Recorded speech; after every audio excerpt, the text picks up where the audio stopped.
Chapter 16. When all hope seems lost. Simon's health was currently at 3, while Saul's health remained untouched at 10. He had 4 clones, 2 on either side of himself, each wielding a different scythe form.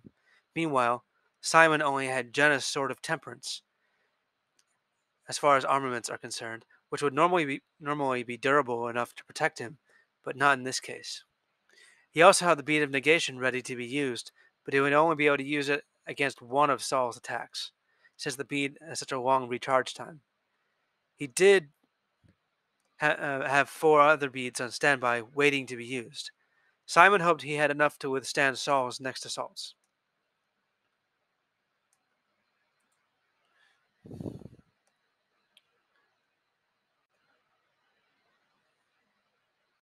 So you summoned a single sword to defend against my 5 scythes, Said Saul. Must be quite a formidable weapon. Let's see if it's enough to survive these 5 attacks. The clone on my far left shall attack you first. That same clone, wielding a transparent purple scythe, flew towards Simon. Simon was frozen for a moment, trying to decide whether to stop that attack or not. Shortly before the clone reached him, Simon remembered that he and Saul are essentially the same person, meaning they would both be cautious and not use their best tools at first, but instead would try to gauge their opponent's response. Simon allowed the clone to strike him. It was not as though his sword could block the attack anyway.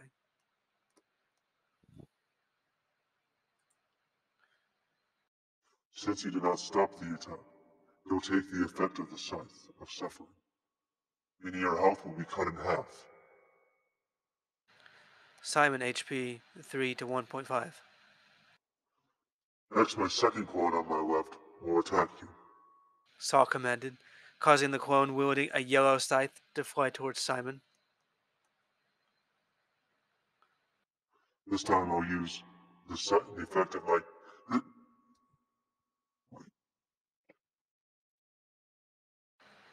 This time I'll use the effect of my Bead of Negation to negate your scythe's effects, making the attack pointless, Simon responded, raising that bead, which made the scythe turn a gray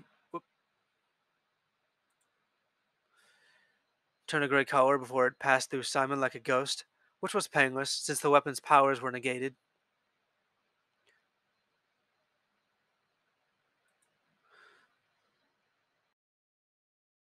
On the Scythe of Superiority is involved in a battle.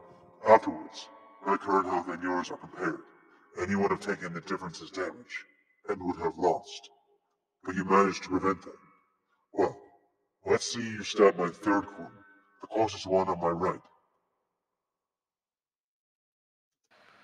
Commanded Saul, causing the clone wielding the pink scythe to fly towards Simon.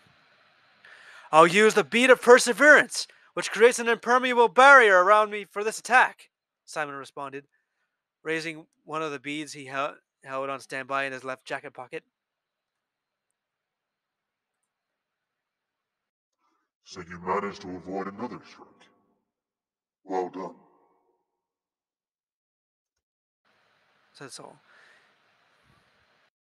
If you had not stopped that attack, you would also have lost, since the Scythe of Reckoning would return your armament back to whence it came, and dealt you damage equal to its durability. Now surely you must be out of ways to prevent my attacks. My last clone shall now attack you. The clone wielding the light blue scythe flew towards Simon, but stopped about 100 feet from him, and then swung the scythe at the air. This resulted in a 50-foot-high tidal wave being conjured before it. The clone then pointed its scythe at Simon, which made it move towards him, and it washed over Simon, but did not get him wet. However, when the wave passed, Simon realized that both his swords and the Bead of Negation was gone. A battle involving the Scythe of Tidal Cleansing results in both my opponent's currently equipped armaments and any other non-armament items to be returned to whence they came. Saul explained. Oh no! Simon's completely defenseless against Saul, who still has one more scythe to attack with. Please survive, Simon! Came JQ's worried voice across the sky. Saul himself then flew towards Simon to attack him, wielding the yellow scythe of total annihilation, which he had no choice but to take, since he had nothing to stop it. The initial attack was rather painless, as the scythe passed right through him. After a battle involving the Scythe of Total Annihilation, it sends a beam of light, which will deal you 10 damage, 2 for every scythe with which I have used to attack since summoning it, which is much more than what you have left. Saul explained as he swung his scythe at the air, conjuring the beam of light, and then pointing the scythe at Simon to direct the beam. If Simon takes this attack, this battle will be over! Don't let it hit you! Simon! Cried JQ. When the beam of light reached Simon, there was a clash and a cloud of smoke appeared.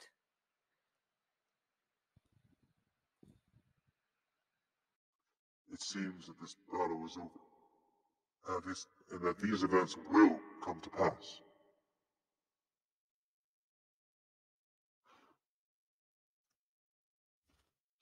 Said Saul, as the smoke began to clear. Wait,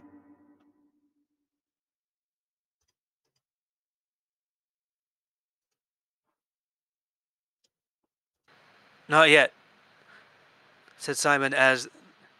Not yet, said Simon as the smoke finally cleared, revealing a purple glowing shield on Simon's left arm.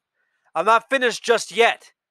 Just before the beam hit me, I used the beat of rescue armament, which allows me to resummon the Sword of Adaptability, which I summoned as the Sword of Utility, attack power 3, durability 2, in the shape of a shield, to block the beam. oh, you managed to survive. However, I have some bad news for you. First, I'll use the bead of permanence. It will prevent my scythes and clones from disappearing. And one of my scythes, that is, the Scythe of Total Annihilation, gains 1 attack power and durability for every other scythe I have here, which would be 4. Attack power 0 to 4, durability 0 to 4, which also gives it solid form. Also, it seems our time is just about up. Behold, space demons are beginning to emanate from the portal. So that's all. Said Saul, pointing towards the ground where a small number of space demons can be seen descending upon St. Petersburg.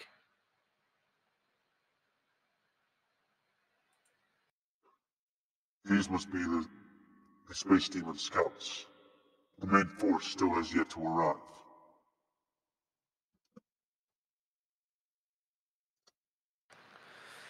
Simon moved to go after them, but hesitated, and as he did, one of the beads in his left pocket fell out. Simon flew down to catch it, but he flew so low that one of the space demon scouts flew at him, which knocked him off balance. When he realized that he would not be able to stop the scouts from wreaking havoc on the people below, he began to feel immense discouragement. As a result, he lost the ability to maintain flight and went into a free fall head downward. Oh no! Simon is falling towards the ground below! It seems he can't fly anymore. Is this the end for us? Simon! JQ cried. Simon! Anthony cried. Simon! Cried Jenna. Simon! Shouted Dan and Harold in unison. Oh no! Simon! Cried Jade. Don't give up! Simon! Dave called.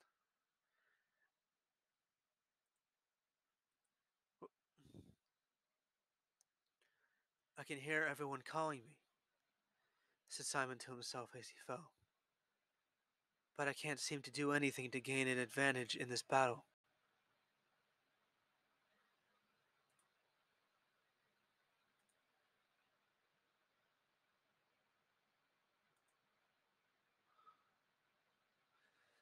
Then a bright light began to emanate from a nearby Church of Christ, which sent a beam of light to where Simon was, which enveloped him.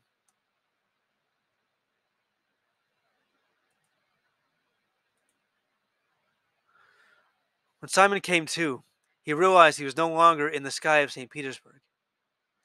He heard waves and crashing nearby, and after looking around, realized he was on an island, a remarkably familiar island, Dream Island specifically, which was off the northeast coast of Agravania.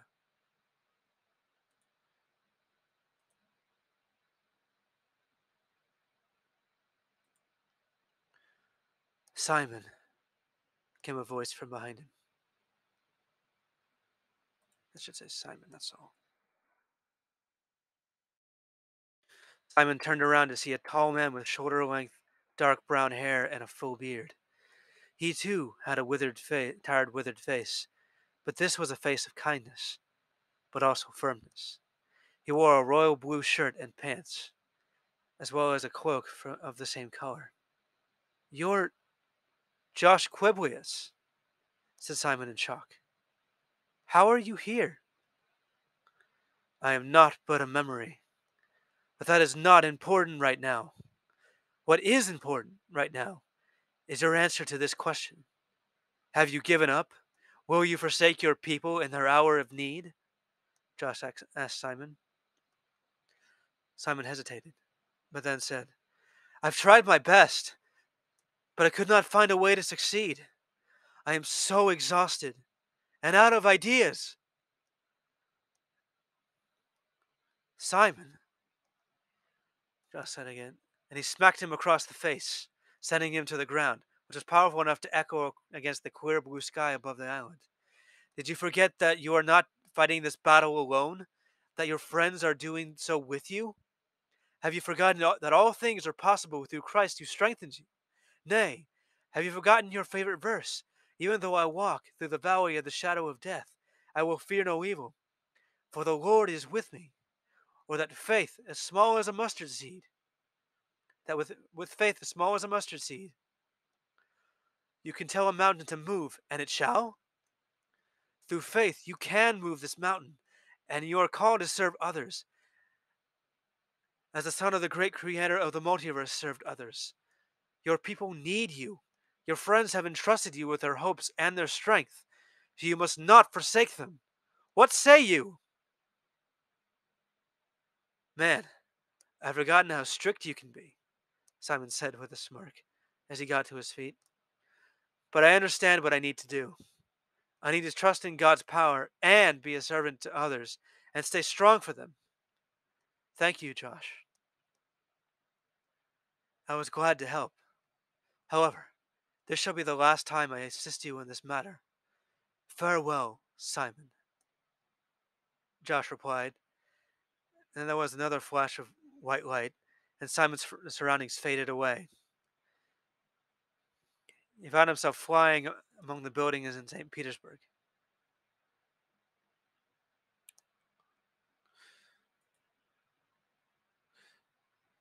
Did, did Josh save me?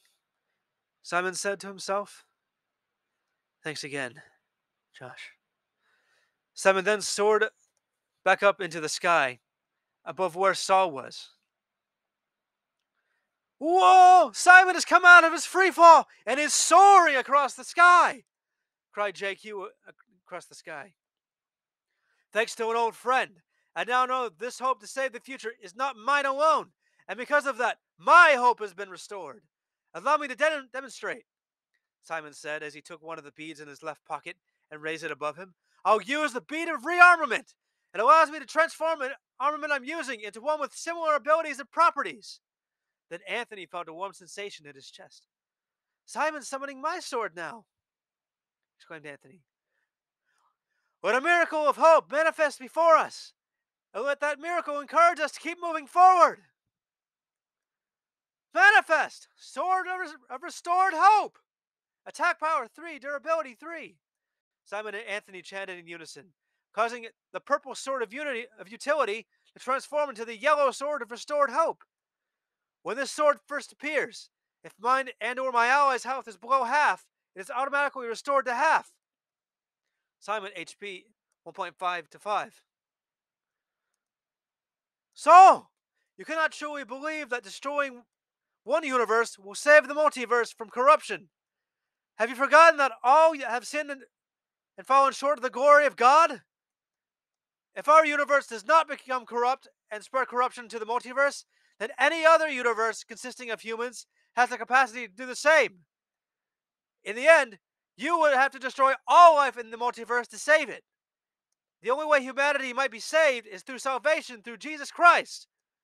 If you are truly me, you would know that faith through Christ is the only way. I know you know that to be true, since you were once me. Saul!